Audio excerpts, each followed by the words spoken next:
Welcome to the Cloudless Mind podcast about neuroscience, non-duality, and change management. Introducing your host, Paul Smith. Welcome to the Cloudless Mind podcast with today a special guest. Is a good friend of mine. His name is Mark Raben. Mark, welcome. Hi, Paul. To the podcast. Mark, you are the CTO of SAP. Yes. And I'm sure everyone is familiar with SAP. On second thought, sometimes when I talk about you, people are like, what is SAP? And what would you say? SAP is a software vendor. So we deliver software and a platform for companies to make their processes much more efficient or create complete new business models based upon our technology. Okay, but SAP is actually in so many things installed, like in the supermarket. Yeah. I mean, I think people use SAP all the time without being aware of it. Exactly, that's true. So around 80% of all the things in the real world, like delivering stuff to a retail store, SAP systems are used in that context. Yeah. Okay. Yeah. So all our lives depend on you, Mark. Oh, what a responsibility. We kind of know what SAP is. What is a CTO? What does he do? Yeah, CTO stands for Chief Technology Officer. Yeah. I do that for a specific region. It's MEE, so that's Germany, Austria, Switzerland, Eastern Europe, and Russia. Actually, I do two things. One of the things that's also my passion. Technology is my passion, and I always follow the innovation of technology, so what's happening around us. At SAP, we call it intelligent technologies like Internet of Things, machine learning, blockchain, big data, those kind of topics. And I really follow on what's happening with regard to those technologies. Secondly, and that's much more interesting for our customers, of course, is innovation through technology. So what can you actually do with those technologies to make, for example, companies much more efficient and more productive, or make sure that they stay relevant for the future? So we create new business models based upon that technology. Okay, because I think that's for a lot of people very interesting, because everyone has heard about blockchain or the AI and stuff, but people have got no clue what it will mean for them in their daily lives. Yeah. What I really like is technology that is not noticed. Yeah? So right now we talk a lot about, for example, artificial intelligence. In my area, it's very often machine learning, so that you don't code all the intelligence in your software program, but that it's self-learning, gets better over time. And we're already using that, recognizing speech, for example, recognizing images. There are a lot of applications where that technology is already embedded into, but we don't even notify it. And that's really what I like about technology. So you could also turn around. As long as we talk about those technologies, you know that they are not completely embedded and adopted. All right. If we stop talking about it, then it's really adopted. I always compare that with, for example, cooking and your clothes. Yeah. Because nobody would see probably cooking as a technology or wearing clothes as a technology, because it's so embedded that it's part of us and we don't see it as technology. So the upper state of adoption of technology is that we don't talk about it anymore, but it's just there, without being really notified.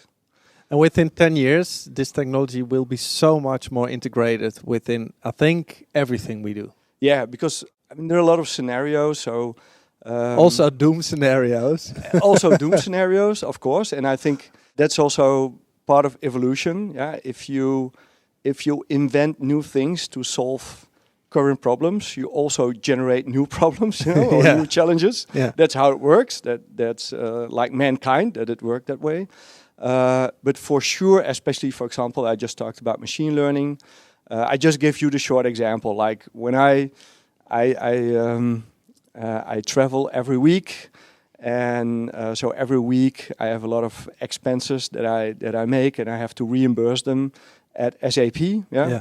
I mean, for 3 years ago, that was quite a cumbersome process, because you have to copy those invoices. So you put them in the envelope, and you then send them to your company and hope that you get your money back. Nowadays, just you make a photograph of the invoice. Via machine learning, text recognition, we know exactly what's on the invoice. So I don't have to think about, is it a taxi or a hotel? It's automatically detected. It sees the date. It sees the amount, it knows via the date in which expense it should belong to. So that whole process is completely automated. So the only thing I have to do, make a picture of my invoice, and the rest is completely automated. Yeah. And in the beginning, I didn't even notice that. So I always made a photo of my invoices, and all of a sudden I saw that it recognized, oh, it's a taxi, yeah, and it recognized the amount, yeah. So that's what I like about technology. Is it's completely unnotified, but it really helps you to get in a much more frictionless and efficient way through the day. Yeah, I totally agree on that. But what I do find fascinating, like, let's say 40 years ago, like, people thought about at this time and place that we live in right now, that we would only work for 16 hours because all this technology and computers would take over our jobs. But when I look around me, everyone seems to be more busy than ever. Can you have an explanation for that? That goes back to those doom scenarios, because it's very, I do a lot of keynotes at events, and I meet a lot of people that call themselves futurists. And trend watchers. Trend watchers. So I'm always quite skeptical about it, because I'm quite convinced that it's very difficult for us as humankind to look into the future. Sometimes much better to learn from the past, because nowadays things go much faster. But really disruptive innovation is something we know for a long time. You know, agriculture had a big impact on how we live now. Absolutely. The invention of fire. They had such an impact on our society. So there's nothing new. And we always, and that's actually an important thing to understand, as humankind, we always were very flexible in reinventing ourselves and to adapt to that new situation. The only challenge nowadays is that those technologies come with a much higher speed. And so that's a challenge. But I'm convinced that we can cope with that.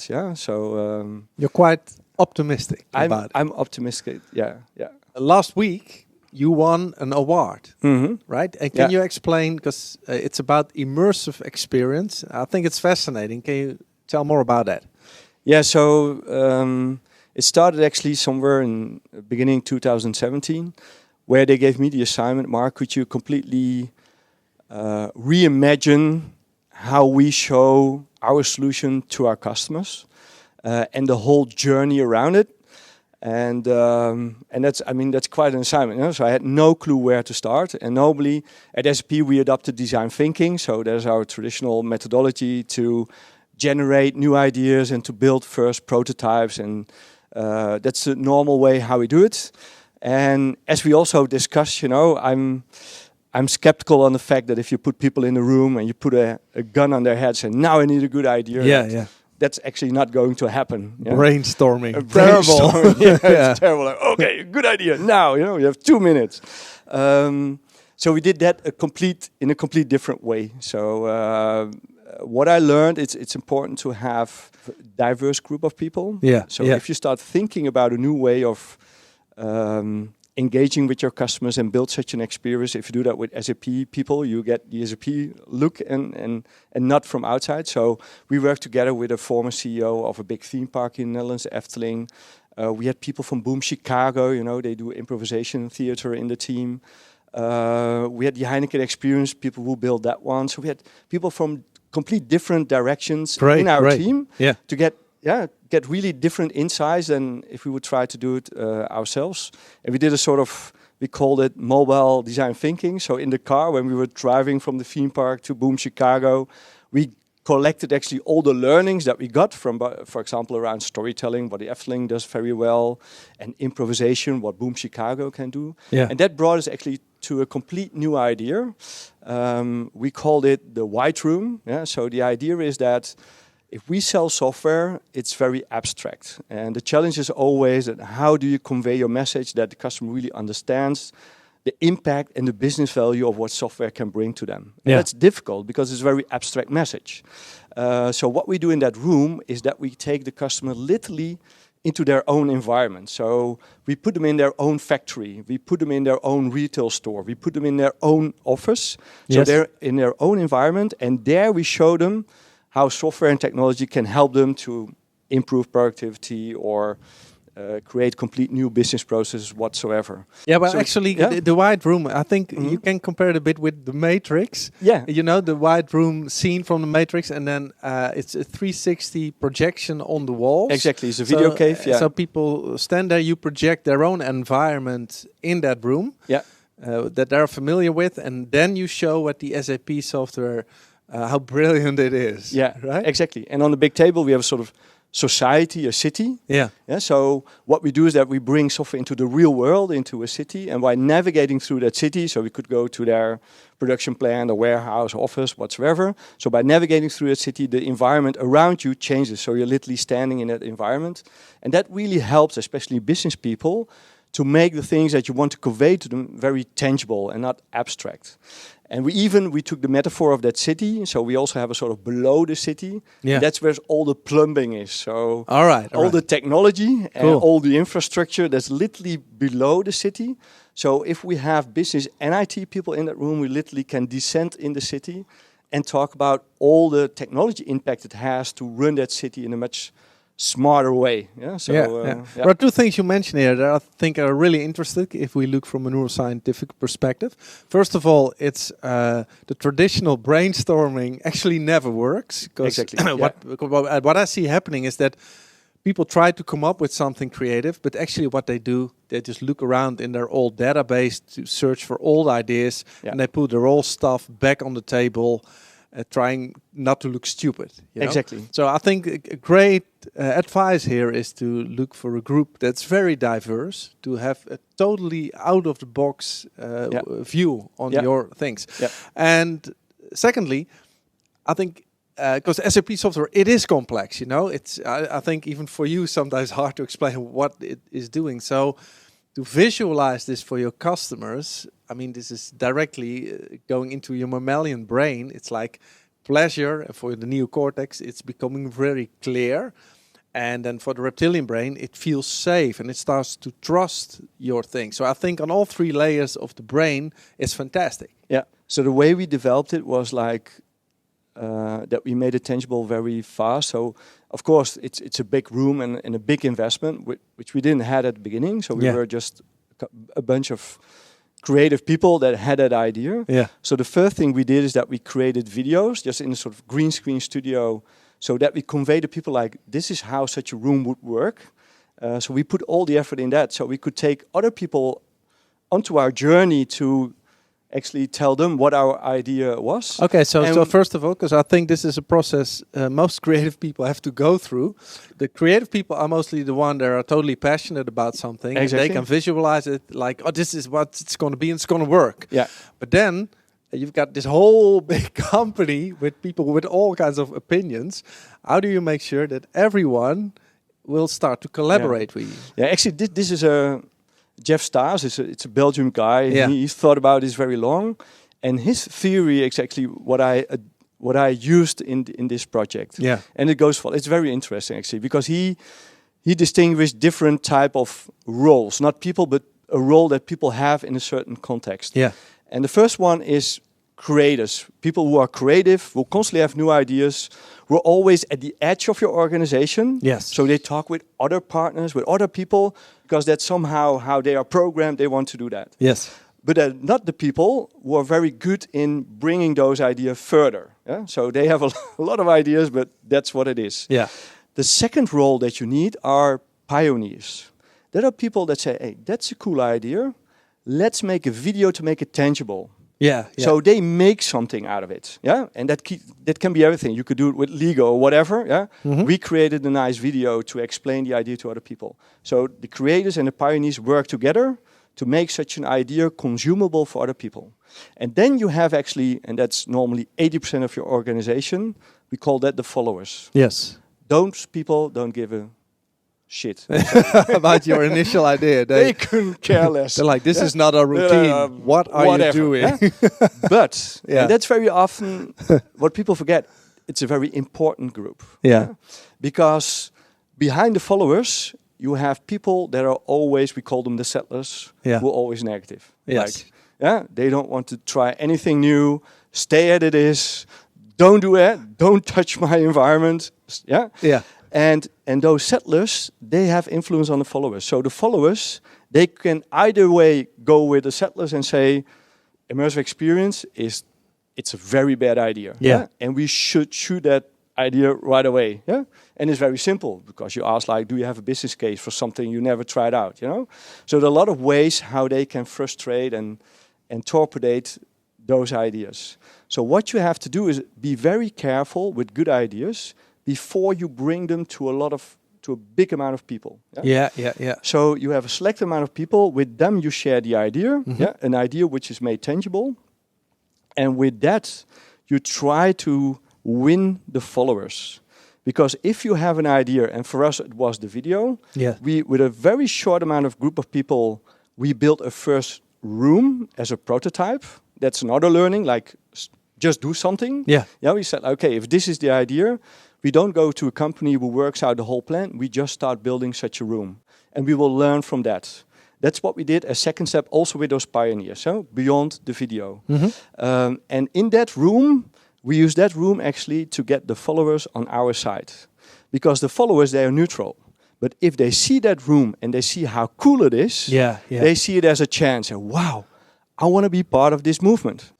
Can I do my presentations in this room? Of course, First you do a training, we certify you, and it becomes, and you win all the followers.